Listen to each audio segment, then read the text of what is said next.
한국 축구에 정말 많은 이슈들이 쏟아지고 있습니다. 한준TV는 김성진 풋볼아시안 편집장과 함께 직접 취재한 이야기 최신 이슈 팩트체크 준비하고 있는데요. 5월 3일 대한축구협회가 일괄 총사퇴를 냈던 이사회 새로 구성된 그 면면들을 공식 발표했고 또 김홍구 회장도 입장을 밝혔거든요. 그리고 또 이제 전북현대의 새 감독이나 뭐 거치에 대해 저희가 말씀드렸는데 전북현대와 마찬가지로 한때는 이제 전북이 1위 수원이 2위 하던 시절도 있었는데 위기론 더 큰 위기론을 겪고 있는 수원 삼성의 새 감독은 누가 될지에 대한 상황들 뭐 김병수 감독 이야기가 보도에 많이 나오고 있는데 추가적으로 어떤 이야기들이 있는지 살펴보도록 하겠습니다. 먼저 수원 삼성 얘기부터 해야 될 것 같은데요. 10라운드까지 진행된 2023 시즌 최하위인데 최하위도 하위지만 11위인 강원, 12위 전북과의 승점 차이도 엄청나요. 네, 수원이 유일하게 10경기를 했는데 아직 승리가 없죠. 예. 거기다가 같은 강등권에 있는 강원, 전북하고도 승점 차가 8점입니다. 3경기 차이가 나는 건데 뭐 이 상황이 이어지면은 수원은 다이렉트 강등이 되는 상황이에요, 지금. 예. 그래서 전북, 강원도 강등권에 있긴 하지만 이 두 팀은 상위 스플릿 커트라인인 6위 광주하고 승점이 3점밖에 차이가 안 나요. 솔직히 몇 경기 결과에 따라서 그렇죠. 팀이 바뀔 수가 있어요. 중위권이 치열하거든요. 네, 거기다 뭐 5위 제주도랑도 승점 4점이고 그렇기 때문에 한 2경기만 이기고 2경기 상대가 지면은 단번에 순위가 5등, 6등까지 올라갈 수 있는 그런 상황이지만 수원은 그런 상황을 만들려면 남들보다 5경기, 6경기 더 이겨야 되거든요. 예. 지금 굉장히 위기입니다. 지금 상황을 빨리 뭐 아직 시즌 초반이고 3분의 1도 아직 지나진 않았지만 그래도 아직 28경기가 남은 상황에서 승리가 하나도 없다. 이 상황이 지속된다면은 연말에 우리는 수원에 굉장히 안 좋은 상황을 보지 않을까 굉장히 좀 걱정 어린 시선들이 좀 큽니다. 사실 이게 뭐 올 시즌 갑자기 생긴 일은 아니에요. 지난 시즌에도 승강 플레이오프에 그렇죠. 떨어져서 간신히 잔류를 했었고 올 시즌도 그 위기가 이어지고 있는데 지표상으로 보면은 정말 말씀드린 대로 전북도 위기고 뭐 최용수 감독의 강원도 위기론을 겪고 있지만 이 팀들이 사실은 뭐 강원도 최용수 감독을 믿고 가는 건 뭐 전북전을 이기기도 했고 또 전북 같은 경우 이제 김상식 감독이 사표를 냈지만 또 반려한 이유는 말씀하신 대로 2연승만 해도 다시 또 상위권 그렇죠. 가거든요. 근데 수원은 뭐 이미 이병근 감독을 해임을 했지만 2무 8패인 이 성적 자체도 문제고 일단 무승부가 많고 무승일 수도 있지만 패배가 너무 많아요. 네. 거기에 득점이 10경기 8골은 경기당 한 골을 못 넣고 맞습니다. 있는 물론 강원도 골을 못 넣고 있긴 하지만 그래도 강원은 골을 덜 먹긴 해요. 그렇죠. 실점이 그래도 경기당 한 골 정도이기 때문에 예. 그래도 어느 정도 지키고 있다고 볼 수 있지만 수원은 거의 경기당 2골씩 내주고 있거든요. 18골을 먹었기 때문에 네. 골득 실차, 득점, 실점, 승점 모든 면에서 최악의 지표를 보이고 있고 감독 교체라는 극약 처방을 내렸음에도 불구하고 최성용 대행 체제에서 오히려 이제 더 안 좋아졌다는 얘기까지 나오고 있으니까 감독 교체 효과가 전혀 없죠, 지금. 예, 그래서 이제 수원이 결국에는 정식 감독을 빨리 선임해야 된다라는 여론이 크고 실제로 움직임이 있는 가운데 국내 매체들이 단독 보도도 나왔고 뭐 수원도 인정했고 이제 김병수 감독, 병수볼 그러니까 네. K리그에서 가장 좀 패스 축구를 잘 만들었다고 하는 전 강원 감독이 수원 삼성의 새 감독이 될 것이 유력하다라는 보도가 나왔거든요. 네, 김병수 감독이 현재 쉬고 있는 지도자 중에 한 명이기도 한데 수원이 그동안 지켜왔던 리얼블루 정책을 포기했다, 폐기했다라는 면에서 굉장히 의미가 큰 것 같아요. 김병수 감독을 선택했다는 것은 그만큼 본인 구단 스스로도 체질 개선이 필요하다. 우리가 아무리 수원의 파란피 순혈주의를 지킨다고 이것이 좋은 것은 아니다라는 것을 이 오랜 시행착오 끝에 이제 깨달았다고도 볼 수 있거든요. 예, 사실 이제 김호 감독을 이제 초대 감독으로 해서 이제 수원의 아이들, 김호의 아이들이 이제 나타났고 그 과정 속에 차범근 감독 같은 경우에 이제 레알 수원 시절에 그렇죠. 정말 이제 선수도 감독도 한국 최고죠. 축구의 최고 명성들을 데려왔어요. 뭐 차범근 감독은 수원과 인연이 없었지만 하지만 그때는 이제 2대 감독이니까 네, 그렇죠. 그때 뭐 리얼블루가 없었어요. 그래서 이제 차범근 감독 이후에는 차범근 감독이 속했던 이임생 감독이라든지 그리고 수원의 주장이었던 뭐 이병근, 박태하, 윤성효, 서정원 네. 뭐 이런 분들이 다 감독을 했었는데 네. 뭐 윤성효 감독도 FA컵 우승도 했었고 서정원 감독도 FA컵 우승하고 리그도 거의 항상 상위권에 유지하면서 성과를 냈지만 그 최근 3, 4년 사이 박거나 이임생 그리고 최근에 경질된 이병근 감독까지는 뭐 성과가 크지는 않았어요. 하위권으로 사실. 우리 팀이 떨어졌죠. 그래서 리얼블루를 포기해야 된다, 폐기해야 된다는 말들이 많은데 수원도 그런 위기감을 느낀 것 같고요. 그래서 김병수 감독을 선택했는데 이것이 현재 수원의 그 상황과 굉장히 잘 괜찮은 그 선택인 것 같아요. 김병수 감독이 뭐 모두가 잘 알다시피 굉장한 전술가잖아요. 그래서 그 영남대 감독 시절 그 센세이션을 일으킨 그 소문으로만 많이 다들 들었지만 실제 경기는 보진 않았지만 그 소문으로 엄청난 패스 축구의 그런 빌드업과 조직적인 축구를 한다라는 이런 이제 말들이 많았고 이것을 이제 프로로 와서도 김명수 감독이 서울 이랜드 그리고 강원 FC를 하면서 본인의 그 축구를 계속 이식을 하려고 노력을 했었고 그것을 프로 감독을 하면서 더 발전을 이제 시켰죠. 그래서 보여주기도 했어요. 네. 강원 시절에 분명히 강원이 아챔권까지 치고 맞습니다. 올라가기도 했었고 그 과정 속에 뭐 성적도 좋고 내용도 좋은 평가를 받았고 또 사실 뭐 포항에선 결국 2군 감독만 했지만 영남대 시절 그리고 포항 2군 감독 시절에 뭐 김승대, 뭐 손준호, 이명주 예. 뭐 이런 영남대 출신 신진호 굉장히 다 영남대에서 1, 2년씩 다 김병수 감독 지도받고 포항으로 간 선수들이잖아요. 네, 그래서 포항에 어떻게 보면 이제 스틸타카가 사실은 김병수 감독의 작품이다라는 얘기들이 많았을 정도인데 실제로 믿을 수 있는 거는 강원에 가서 뭐 그런 축구를 보여줬기 그렇죠. 때문에 실제로 또 과거에 인연 있던 선수를 몇 명 데려와서 쓰기도 했었고 네, 그래서 이런 전술적인 면이 굉장히 뛰어난 그 지도자이기 때문에 수원이 올 시즌 좀 문제가 됐던 부분이 전술적인 부분에서 계속 미스가 생긴다. 이전에도 저희가 이야기를 했지만 이병건 감독이 그 선수를 적재적소에 이용하지 못하고 있는 그런 예를 들자면 김보경 선수 같은 경우에는 뭐 가운데에서 좀 능력을 더 발휘하는데 뭐 윙으로 쓴다든지 뭐 이런 포지션적인 문제가 발생을 하는 경우가 있었죠. 그래서 그런 부분을 보완을 할 수 있는 적임자라고 볼 수 있고 그리고 수원 같은 경우에는 메탄고라는 우리나라 또 최고의 유스 시스템이 있죠. 그래서 김병수 감독이 선수 육성, 또 영남대 시절, 포항 2군 시절에서 보여주었듯이 그 선수 육성 면에서도 굉장히 탁월한 전문가고 또 지도자만 한 것이 아니고 강화부장 이런 거 프로팀에서 강화부장도 하면서 행정적인 면 그리고 어떻게 팀을 선수단을 지원을 해야 되는지 그런 프로세스 능력을 다 알고 있거든요. 그래서 수원 입장에서는 미래를 또 생각을 안 할 수가 없고 그런 면에서 메탄고에서 좋은 선수를 계속 발굴해서 프로로 올려야 되는데 그런 면에서 김병수 감독의 이런 안목에 또 기대를 할 수가 있는 거죠. 예. 그래서 최근까지 뭐 오영규 선수까지 해서 좋은 선수들이 계속 메탄고에서 나오고 있는데 뭐 앞으로도 계속 나오려면은 또 이런 김병수 감독을 통해서 육성을 심도 있게 해야 되는데 그런 면에서 보면은 수원의 현재 분위기에는 잘 맞는 지도자로 볼 수가 있습니다. 그러니까 왜냐하면 수원 삼성이 이적 시장에서 뭐 과감하게 돈을 써서 선수를 데려올 수는 없어요. 그렇다면 결국 감독의 능력이 뛰어나서 있는 선수를 잘 써야 되고 그리고 수원 삼성이 뭐 아무리 지금 순위가 떨어져 있어도 선수 개별적인 퀄리티를 보면 K리그에서 그래도 하위권에 있을 팀은 아니란 말이에요. 결국엔 김병수 감독이 이 선수들의 장점을 잘 조합해서 전술적으로 극복을 해라. 그리고 메탄고가 그래도 국내 최고 유망주들이 모여있으니 그 선수들을 1군 선수로서 잘 써먹을 수 있는 감독이 김병수 감독이다. 그래서 실제로 김병수 감독이 현재 수원 삼성의 후임 감독 1순위로 지목이 됐고 협상이 이루어지고 있는 상황인데 다만 이게 아직 확정이 계속 안 되고 있어요. 보도가 나온 지 꽤 됐는데 이게 좀 유력하다라고 봐야 될지 아니면 또 무산될 가능성도 있는지 지켜봐야 될 것 같은데 네. 그리고 다른 선수도 언급이 되고 있잖아요. 일단 수원 관계자도 김병수 감독과 협상 중이라는 것까지는 인정을 했습니다. 오픈이 됐고요. 하지만 플러스 알파 한 명이 더 있다라고 언급은 했고요. 그래서 그 두 명의 지도자, 김병수 감독과 알파 다른 한 명의 지도자를 놓고 현재 검토하고 협상하면서 누구를 선임할지를 계속 논의 중인데 그 알파가 김학범 감독 혹은 김도훈 감독이라는 말이 있습니다. 예. 그래서 두 분 중에 어떤 감독이 알파인지는 말하기가 조금 어려운 게 이러다 김병수 감독이 되고 그렇죠. 또 그분들한테도 네, 안 좋은 부분이기 안 좋은 때문에. 부분이기 때문에 또 수원도 마찬가지고요. 만약에 이것이 오픈할 수 있는 내용이면은 이미 언급이 됐겠죠. 그래서 김병수 감독 플러스 뭐 김학범 혹은 김도훈 감독 뭐 이런 분들이 이제 P급 지도자이면서도 현재 팀이 없기 때문에 그래서 대상에 오른 거 이야기도 꺼낸 것 같은데 그래서 일단 이렇게 좀 놓고 논의를 하고 있습니다. 그런데 아직 일단 분위기는 김병수 감독 쪽으로 가는 것 같아요. 예. 수원도. 한데 조금 양쪽의 의견이 조금 엇갈리는 부분이 좀 있는 것 같아요. 그래서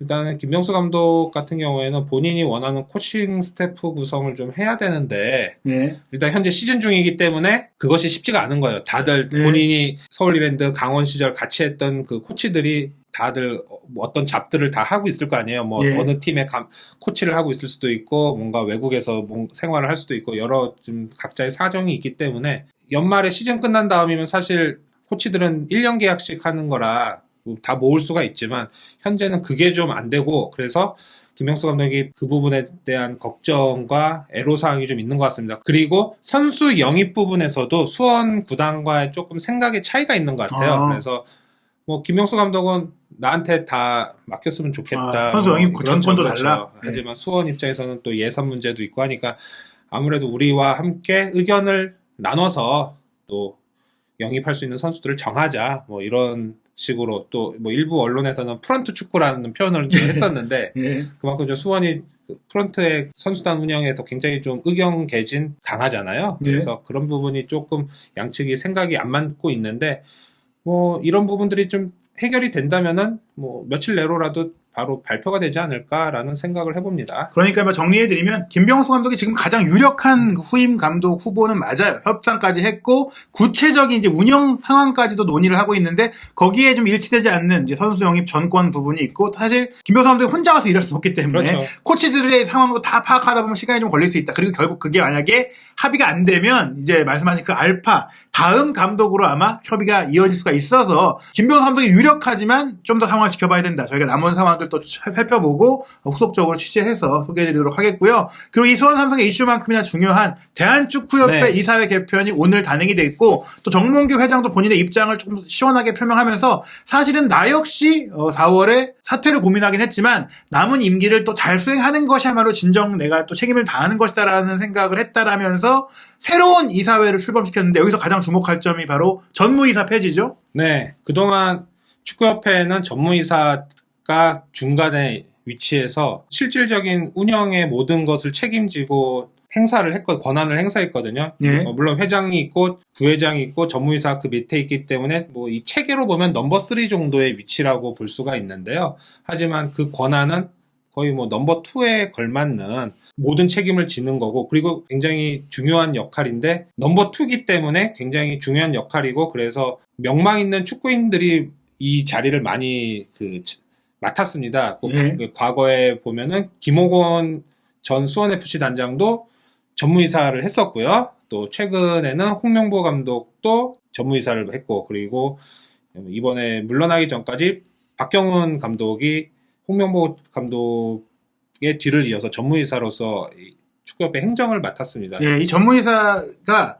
사실 이제 그 명함을 받아보면 저희 명함을 받아봤죠. CEO로 돼 있어요. 그 얘기는 실질적으로 이제 부회장들은 비상근이고 그렇죠. 이제 무보수 명예직이에요. 다만 이제 전무이사는 정몽규 회장도 솔직히 회장이긴 한데 실무를 계속 보고 있는 사람이 아니라 최종 결정을 하고 큰 틀을 만드는 사람이기 때문에 결국 대한축구협회의 실질적인 행정의 최종 그 결정권자는 전무이사다. 그리고 선택하는 운영하는 그걸 이제 정 회장에게 보고도 하고 정 회장과 조율을 하는 것인데 이 과정에서 가장 그래도 강력한 리더십을 보인 그 분이 홍명보 맞습니다. 현 울산 감독이고 그 뒤 이제 박경훈 전무이사는 조금 이제 정몽규 회장의 좀 이제 영향력이나 활동 범위가 좀 커지면서 많이 역할을 못했다 뭐 이런 얘기들이 좀 있었는데 이 전무이사는 아예 폐지했다. 결국 이 자리를 좀 누구도 맡고 싶지 않았을 것도 있고 뭐 여러 가지 논란도 있었고. 네, 그렇죠. 사실 유지를 해도 좋은 포지션이기는 한데 위치가 퇴색이 됐어요. 그 그 전무이사가 있어야 되는 의미가 퇴색이 된 게 그 예. 많은 축구인들이 민원을 요청을 그렇죠. 하는 거예요. 아는 사이니까. 예. 우리 이것 좀 해달라, 저것 좀 해달라, 뭐 이렇게 찾아와서 계속 요청을 하는데 사실 다 서로 아는 선후배 동료들이고 그렇다고 이거를 다 거부하기도 어렵고 또 일부만 받아서 이거를 해줄 수 있는 것도 아니고 굉장히 본인의 그 축구협회 일을 해야 되는데 이게 갈수록 변질되는 거죠. 그렇다 보니까 이번에 그 사면 논란도 그런 과정 속에서 발생을 했다는 이야기들이 나오고요. 그래서 이렇게 된 이상 그 경기인 축구인들이 맡았던 이 전무이사 자리는 없애버리자. 차라리 그렇죠. 없애버리면은 이런 불필요한 일도 없어지지 않겠냐. 그래서 과감히 전무이사가 사라졌습니다. 대신에 상근 부회장직을 이제 신설을 했는데 비축구인입니다. 예. 축구인 선수가 아니고 대신에 체육계 전문가인데 김정배 문화체육관광부 전 차관을 예. 상근 부회장으로 선임했습니다. 행정가이긴 하지만 문체부 쪽에서 업무를 했기 때문에 체육계 일을 많이 하신 분이거든요. 그래서 뭐 축구협회 입장에서는 우리나라 축구 일을 해야 되지만 또 문화체육관광부 정부하고도 여러모로 협조를 하고 많은 일을 해야 되는 상황에서 정부 쪽에서 일을 하셨던 분이 상근 부회장으로 왔다는 점은 현재 그 행정력을 더 강화할 수 있는 굉장히 긍정적인 효과가 기대가 됩니다. 특히 이제 백인 기습사면 논란 같은 것을 원천 차단할 그렇죠. 수 있는 거고, 말씀하신 대로 왜 그 거절을 못하냐 하는데, 이제 이건 거예요. 거절해서 잘 운영할 수 있지만 또 인간적인 관계가 다 파괴될 수가 있어서, 홍명보 전무이사는 그걸 깔끔하게 잘 해내긴 했지만 그럴 수 있는 사람이 많이냐 없어요. 그래서 이 전무이사가 폐지되고 이제 상근 부회장이 생겼다. 그리고 또 하나, 이제 대한축구협회 이사진 25인 명단이 발표가 됐는데, 이제 7명의 부회장 중에 주목할 인물이 이제 한준희 해설위원입니다. 네, 사실 그렇습니다. 축구 해설위원으로 뭐 지금까지 대한축구협회에서 뭐 활동을 하셨고 이사로도 활동을 하셨지만, 부회장까지 된 것은 거의 뭐 축구 해설위원으로서 그렇죠. 입지전적인 성과다. 네, 제가 알기로는 최초인 것 같은데 일단은 그 해설위원이 왜 부회장이냐 이렇게 이야기를 하실 수 있는데, 이 한준희 부회장에서의 포스트는 홍보입니다. 언론과의 좀 그렇죠. 관계. 미디어를 잘 알기 때문에 네. 축구협회가 이번 사면 논란이 벌어지면서 가장 크게 약점으로 본인들이 진단한 부분이 홍보다. 네. 그래서 언론 대응 능력도 굉장히 약화가 된 상황에서 입장문도 계속 여러 차례 수정이 되면서 네. 그 사면 논란 과정에서 수정이 되면서 더 논란을 일으켰잖아요. 과거와 달리 현재 홍보 분야 쪽에서 축구협회 직원들의 역량이 떨어진다고 판단을 해서 미디어를 잘 아는 한준희 축구 해설위원을 부회장으로 선임을 했는데 굉장히 좋은 선택일 수도 있을 것 같아요. 일단은 미디어를 잘 알기 때문에 적재적소에 그 어떤 식으로 축구협회를 홍보하고 알려야 될지를 조언을 해줄 것이라 이렇게 보여집니다. 예, 그리고 실제로 뭐 언론, 뭐 방송 이런 곳에서도 협회에 대해서 또 직설도 많이 하셨기 때문에 협회 안에서도 그런 역할들을 그렇죠. 더 해줄 수 있기를 좀 기대하고 있고, 또 이제 정문교 회장도 이전에도 뭐 한준희 해설위원과 또 소통을 많이 맞습니다. 했던 것으로 알려져 있기 때문에 이런 부분들 좀 힘을 실어줬다고 볼 수 있겠고, 그 외에 주목할 게 총사퇴를 했었는데 유임 대신 다시 이제 부회장직과 이사직을 맡게 되신 분들이 있어요. 네, 총 7분이 유임이 됐는데요. 먼저 조현상 이사, 그 프로축구연맹 K리그 사무총장이신데 그 사면 논란 그때 대의 그 이사회 때 유일한 발대견을 또 피력하셔서 많은 화제가 있었죠. 조현상 이사 같은 경우에는 그 이사회에서 프로축구연맹 사무총장이 한 자리를 무조건 맡아야 돼요. 당연직이에요. 그래서 조현상 이사가 그만두고 싶다고 그만둘 수 있는 게 아닙니다. 그렇죠. 네. 그래서 조현상 이사는 당연히 유임이 됐고, 그리고 부회장에서 최영일, 이석재 부회장 두 분도 유임이 됐습니다. 또 위원장들, 분과위원장에서 정혜성, 밀러, 이임생, 서동훈 위원장 이렇게 4명의 위원장도 이사회에서 유임이 됐고, 위원장직도 그대로 유임이 됐는데, 조현상 사무총장을 제외한 나머지 6분의 유임 이유는 아무래도 그 해당 업무가 사면 논란과 직접적인 관계가 없을 뿐더러 또 그 이분들마저 빠질 경우에 그 행정 공백이 너무 심각하게 발생하기 때문에 유임이 이루어졌습니다. 즉 밀러 위원장 같은 경우에 전력강화 위원장 맡은 지 2달, 3달밖에 안 됐는데 이 상황에서 물러나 버리면은 각급 대표팀 지원을 하는 업무 자체가 공백이 생기거든요. 그렇죠. 크리스만 감독과도 소통해야 돼요. 그렇죠. 예. 거기다가 뭐 밀러 위원장 사면 논란 이 부분과 관련해서 사실 아무런 관계가 없어요. 없는 포스트고요. 뭐 다른 분들도 마찬가지입니다. 다 자기 분야에서 그 전문성을 발휘해서 일을 하고는 분들이기 때문에 그 고심 끝에 이분들은 유임을 했습니다. 다만 심판위원장은 이번에 공백이 분과위원장에서 빠졌는데요. 심판 쪽도 사실 그 사면 논란과는 큰 연관은 없어요. 그런데 뭐 이런 또 개선을 해야 된다고 내부적으로 판단을 지금 하고 있어서 심판위원장 부분은 이제 새로 선임을 한다는 그런 이야기가 있습니다. 예, 그 외에도 이제 뭐 한준희 해설 말씀드린 대로 부회장이 됐고, 장혜룡 전 인천 유나이티드 감독 비상의 그 전술적인 그 상황을 보여줬던 예전에 정말 최고의 활약을 했던 분인데 오랫동안 협회에서 일을 해왔고 이번에도 기술 파트의 부회장이 됐다라고 합니다. 그리고 이제 현역 선수들이 이사로 들어간 게 눈길을 끄는데요. 네, 그렇죠. 그 남녀 선수가 한 명씩 이번에 이사회에 들어갔는데 대구FC 이근호 선수, 수원FC 위민의 지소연 선수가 이사로 선임이 됐습니다. 이 두 선수는 현재 그 프로축구 선수협회 피프로죠. 네, 피프로 한국 피프로의 그 남녀 선수 회장을 맡고 있는데요. 사실 그 이 피프로의 단체가 우리 그 협회나 연맹하고는 그렇게 교류가 많지가 않았어요, 그동안. 그래서 서로 좀 의견 대립은 좀 컸는데, 이렇게 같이 일을 하는 경우가 좀 드물었는데, 어떻게 보면은 축구협회에서 그 피프로 쪽에 손을 내민 거죠. 우리 같이 해서 선수의 그런 권리, 인권, 권리 이런 부분들을 의견을 달라 우리가 반영을 하겠다 적극적으로 문을 열었다고 할 수 있겠죠. 그래서 예. 좋은 선임 결과인 것 같아요. 예, 그리고 이제 스포츠 서울의 편집국장을 하셨던 위원석 그 대기자도 이번에 이사로 들어가면서 그래도 이제 다양한 그 분야의 또 새로운 얼굴들 맞습니다. 또 이제 개혁을 할 수 있는 인물들이 들어왔기 때문에 좀 기대해 봐야 될 것 같아요. 그런 가운데 이제 2024 파리 올림픽 분명히 이강인 선수의 출전도 기대하고 있는 내년에 열릴 이 대회에 아시아 본선 티켓이 또 확정이 됐어요. 네, 아시아에서는 총 3.5장입니다. 그래서 대회 3위까지 해야지 본선에 파리올림픽을 나갈 수가 있는데요. 23세 아시안컵에서 3위까지 해야지 자동 진출, 직행을 할 수 있고요. 만약에 3, 4위전에서 떨어져서 4위를 한다면은 플레이오프를 치러야 되는데 현재 그 플레이오프는 아프리카 예선 4위 팀이랑 하는 걸로 예정이 되어 있습니다. 그리고 네. 파리올림픽 본선 진출팀도 이미 뭐 정해져 있는데요. 뭐 개최국 프랑스는 당연히 뭐 이미 확정이 됐고, 그리고 북중미 예선 쪽이 두 팀이 예. 나가게 되는데 거기는 이미 예선을 지난해 했어요. 예. 그래서 미국하고 도미니카 공화국이 출전을 확정했습니다. 예, 사실 뭐 아프리카 팀이 이 연령대에서 강력하기 때문에 우리가 꼭 3위 안에 들어서 좀 본선에 좀 편안하게 올라서면 하는데 또 그 전초전이라고 할 수 있는 아시안 게임이 9월 달에 항저우에서 열리니까 뭐 이 경기 지켜봐야 될 것 같고, 여자 축구는 이제 파리 올림픽 2차 예선전에 이제 돌입을 하게 되죠.